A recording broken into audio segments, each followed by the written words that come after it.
Hi friends, morning egg biryani చేసి మా అమ్మాయి హాస్టల్కి పంపించాను.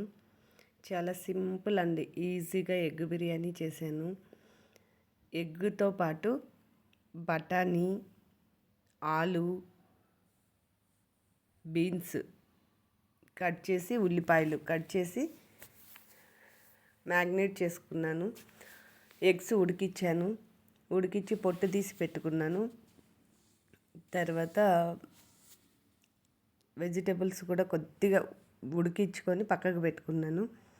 చాలా చాలా సింపుల్గా చేశానండి. అన్నీ కలిపి మ్యాగ్నేట్ చేసేసి కొద్దిగా ఆయిల్ వేసి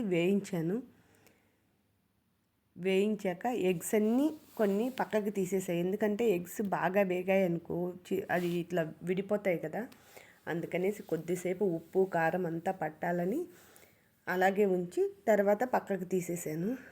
పక్కన దబరా పెట్టి అందులో ఎసురు ఉడుకుతూ ఉంది. అందులోనే బిర్యానీ ఆకు, చెక్క, లవంగాలు, ఏలకలు, అన్నీ బిర్యానీకి సంబంధించి మసాలాలన్నీ వేసి కొంచెం కారం, కొద్దిగా ధనియా పౌడర్, కొంచెం గరం మసాలా, కొంచెం బిర్యానీ మసాలా అందులోనే చల్లేసాను. బియ్యం కడిగి నానబెట్టుకున్నాను.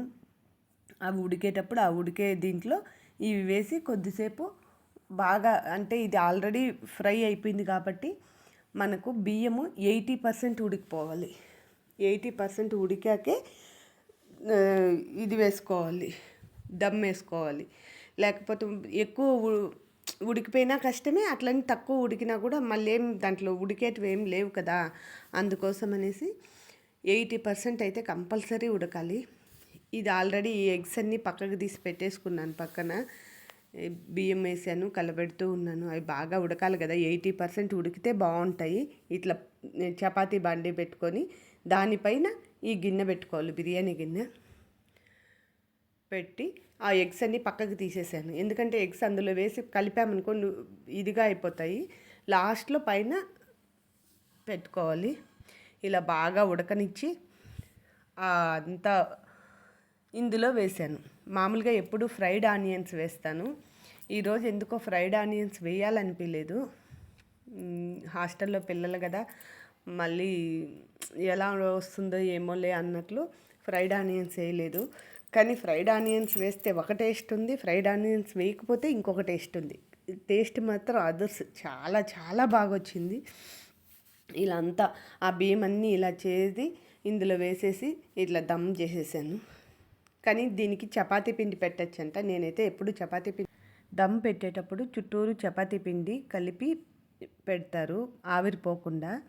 కానీ నేనైతే ఏం పెట్టాను, కానీ ప్లేట్ నీట్గా పెట్టేసి దానిపైన ఆల్రెడీ మనం ఉడికించుకున్న వాటర్ ఉంటాయి కదా, ఆ వాటర్ గిన్నె అలాగే పెట్టేస్తాను. అలాగే మగ్గుతుంది. కొద్దిగా వాటర్ చల్లుతానంతే, ఈ బియ్యం వేసినప్పుడు వాటర్ చల్లుతాను. ఎందుకంటే బాగా పువ్వులాగా ఇలా వస్తాయి. భలే వచ్చాయి చూడండి. అసలు ఎంత చక్కగా ఉడికిందంటే అంత చక్కగా ఉడికింది. చాలా బాగా అనిపించింది. తినడానికి కూడా టేస్ట్ సూపర్ ఉంది. నచ్చితే లైక్ చేసి కామెంట్ చేయండి. వస్తే పెడతా.